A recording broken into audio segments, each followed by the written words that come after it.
परम सन्मानयोग गुरु रूप गुरु खालसा साध संगत जी, वाहिगुरु जी का खालसा वाहिगुरु जी की फतेह।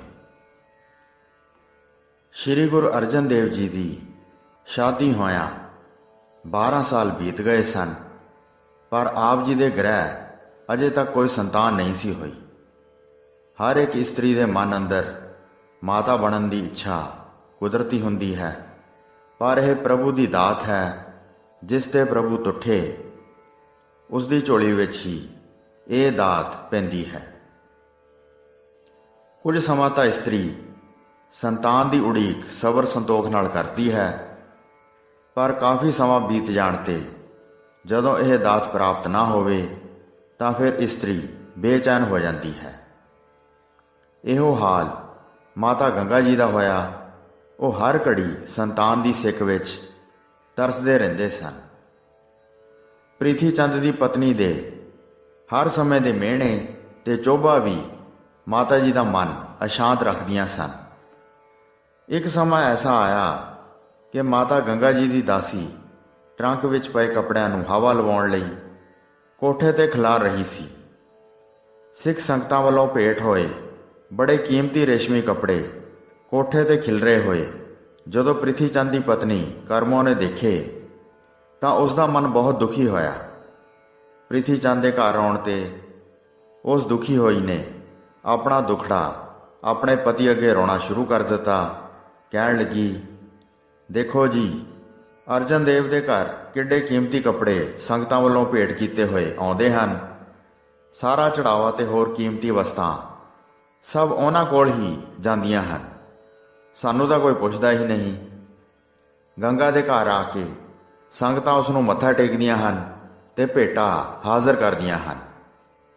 प्रीति चंद अपनी पत्नी का रोना सुन के कहण लगा, भलीए चिंता ना कर, अर्जन देव के घर किहड़ा कोई पुत्र धी है, उसने तां औंतरा ही जाना है। ये सब वस्तां एक दिन तेरे पुत्रां ने ही वरतनियां हन। तू चिंता ना कर, थोड़े दिन होर चुप करके कट लै, ये सब कुछ साडा ही हो जाना है। प्रीति चंद ते करमों की गलबात माता गंगा जी की दासी सुन रही सी। वो ये वार्तालाप सुन के बहुत दुखी हुई। उसने झटपट सारे कपड़े इकट्ठे कर ले ते हेठां लै गई। दासी ने दोहां जियां की सारी गलबात माता गंगा जी नूं दस दित्ती। सुन के माता जी बड़े उदास हो गए। वो सोचण लग पे कि की मेरे कर्मां विच पुत्र का मूँह वेखना नहीं लिखिया। साडियां ये सब वस्तां करमों दे पुत्र धीआं साਂਭणगे। की मैं इस संसार तो निपुत्ती हो जावांगी? मेरे इस जीवन का की लाभ है? इन्हां विचारां विच ग्रसे माता जी बड़े निमो चूणे हो के बैठ गए। माता गंगा जी इस दशा विच बैठे हुए सन कि श्री गुरु अर्जन देव जी बाहरों महलों में आए। आप पलंग ते बैठे तो आप जी की निगाह माता गंगा जी के उदास चेहरे ते पै गई। आपने माता गंगा जी नूं कोल बुला के पूछया, की गल है, अज तुसीं बड़े उदास बैठे हो? माता जी ने नेत्रां विच जल भर के कहा, महाराज जी, आप सब संगतां दीआं मनोकामनावां पूरीआं करदे हो। एक मैं ही निकरमण ऐसी हाँ जिहड़ी आप दी बख्शिश तो खाली बैठी हाँ। सतगुरु जी ने कहा, तुसीं अपनी इच्छा दसो, गुरु नानक दे दरों सब दातां प्राप्त होणगियां। माता गंगा जी ने उस वेले सारी विथ्या सतगुरु जी नूं सुणाई अते बेनती की कि महाराज जी, मेरी झोली पुत्र की दात बख्शो। गुरु नानक दे घर किसी वस्तु की घाट नहीं है। इस दात की प्राप्ति वास्ते तुहानूं कुछ यतन करना पवेगा। गुरु घर के श्रोमणी सिख बाबा बुढ़ा जी की सेवा में हाज़र हो के उन्हां दी सेवा करके ते उन्हां नूं प्रसन्न करके वर प्राप्त करो।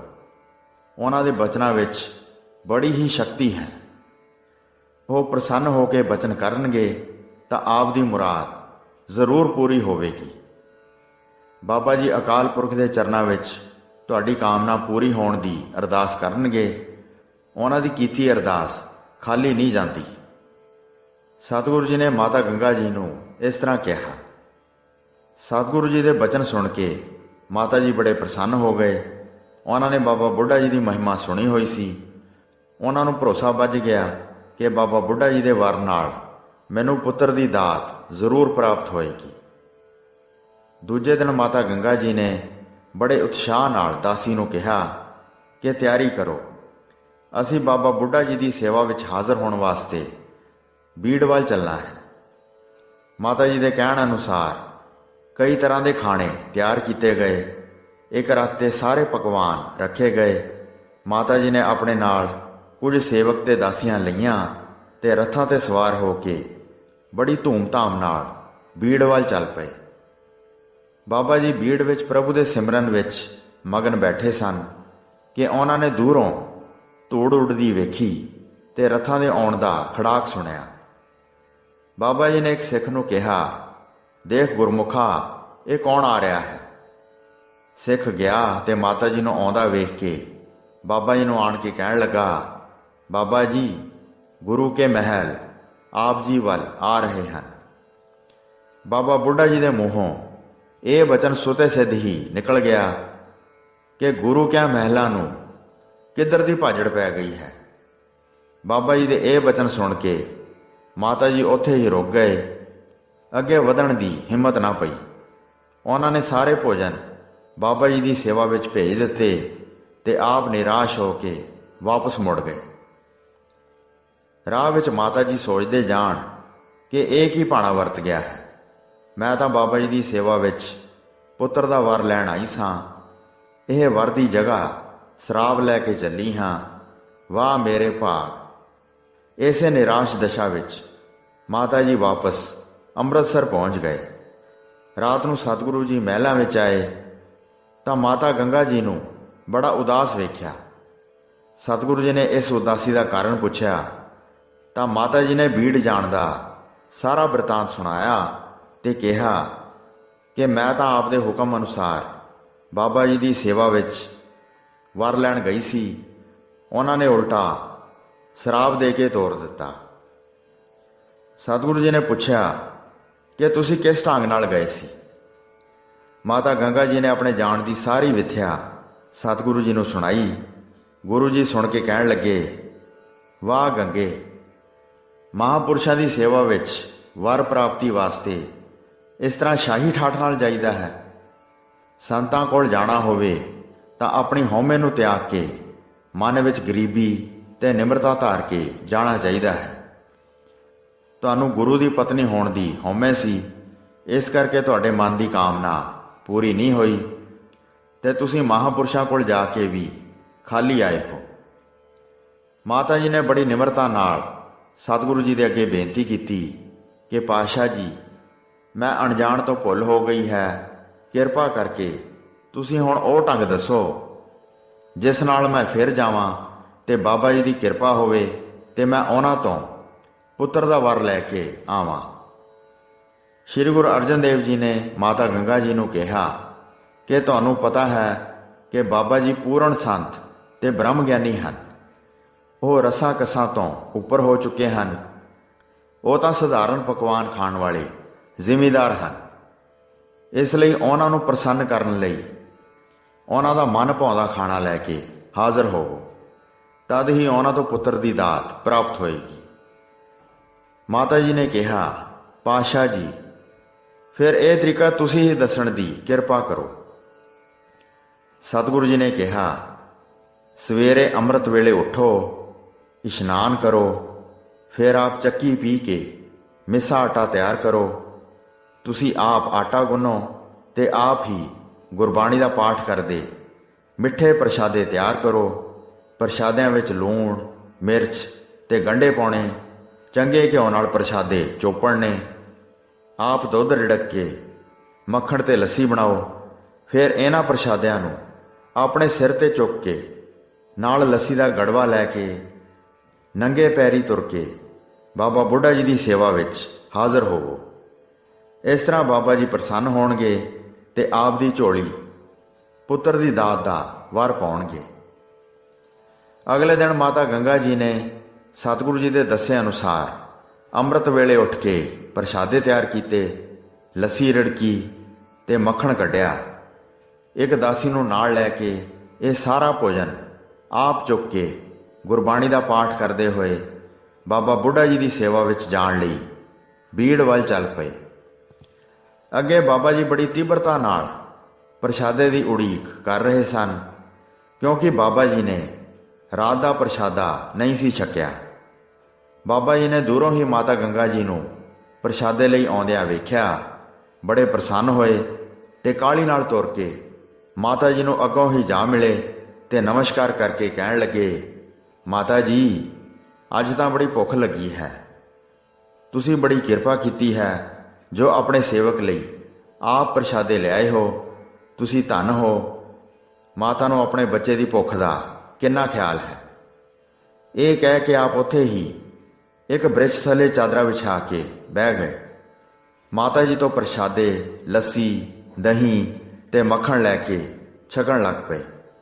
ਗੰਢਾ ਲੈ ਕੇ ਉਸ ਨੂੰ ਮੁੱਕੀ ਮਾਰ ਕੇ ਭੰਨਿਆ ਤੇ ਪ੍ਰਸੰਨ ਹੋ ਕੇ ਸਹਿਜ ਸੁਭਾਅ ਹੀ ਬਚਨ ਕਰਨ ਲੱਗ ਪਏ, ਮਾਤਾ ਜੀ, ਜਿਸ ਤਰ੍ਹਾਂ ਮੈਂ ਮੁੱਕਾ ਮਾਰ ਕੇ ਗੰਢਾ ਭੰਨਿਆ ਹੈ, ਇਸੇ ਤਰ੍ਹਾਂ ਜ਼ਾਲਮਾਂ ਦੇ ਸਿਰ ਭੰਨਣ ਵਾਲਾ ਬੜਾ ਬਲੀ ਯੋਧਾ ਸਪੁੱਤਰ ਜਨਮੇਗਾ। ਬੜਾ ਸ਼ਕਤੀਵਾਨ ਸੂਰਮਾ ਹੋਵੇਗਾ ਤੇਰਾ ਪੁੱਤਰ। ਰਾਜੇ ਮਹਾਰਾਜੇ ਉਸ ਦੇ ਚਰਨਾਂ ਉੱਤੇ ਝੁਕਣਗੇ। ਮਾਤਾ ਜੀ, ਅੱਜ ਜਿਸ ਤਰ੍ਹਾਂ ਤੁਸੀਂ ਮੇਰੀ ਭੁੱਖ ਨਿਵਰਤ ਕੀਤੀ ਹੈ, ਇਸੇ ਤਰ੍ਹਾਂ ਅਕਾਲ ਪੁਰਖ ਆਪ ਦੀ ਪੁੱਤਰ ਦੀ ਭੁੱਖ ਪੂਰੀ ਕਰੇਗਾ।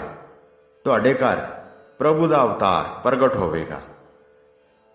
ਮਾਤਾ ਜੀ ਨੇ ਬਾਬਾ ਬੁੱਢਾ ਜੀ ਨੂੰ ਕੋਲ ਬਹਿ ਕੇ ਬੜੇ ਪ੍ਰੇਮ ਤੇ ਸ਼ਰਧਾ ਨਾਲ ਪ੍ਰਸ਼ਾਦਾ ਛਕਾਇਆ ਤੇ ਬਾਬਾ ਜੀ ਨੂੰ ਪ੍ਰਸੰਨ ਕਰਕੇ ਪੁੱਤਰ ਦੀ ਪ੍ਰਾਪਤੀ ਦਾ ਵਰ ਲੈ ਲਿਆ। ਬਾਬਾ ਜੀ ਨੂੰ ਨਮਸਕਾਰ ਕਰਕੇ ਮਾਤਾ ਜੀ ਬੜੀ ਪ੍ਰਸੰਨਤਾ ਤੇ ਉਤਸ਼ਾਹ ਨਾਲ ਅੰਮ੍ਰਿਤਸਰ ਨੂੰ ਵਾਪਸ ਤੁਰ ਪਏ।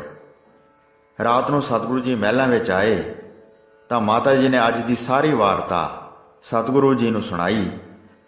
ਸਤਿਗੁਰੂ ਜੀ ਬਾਬਾ ਬੁੱਢਾ ਜੀ ਤੋਂ ਵਰ ਪ੍ਰਾਪਤੀ ਦੀ ਵਾਰਤਾ ਸੁਣ ਕੇ ਬੜੇ ਪ੍ਰਸੰਨ ਹੋਏ ਤੇ ਕਹਿਣ ਲੱਗੇ ਕਿ ਧੰਨ ਸ਼੍ਰੀ ਗੁਰੂ ਨਾਨਕ ਦੇਵ ਜੀ ਤੇ ਧੰਨ ਉਹਨਾਂ ਦੇ ਸਿੱਖ, ਜਿਨ੍ਹਾਂ ਦੀ ਸੇਵਾ ਕਰਕੇ ਮਨੋਕਾਮਨਾ ਪੂਰਨ ਹੁੰਦੀਆਂ ਹਨ।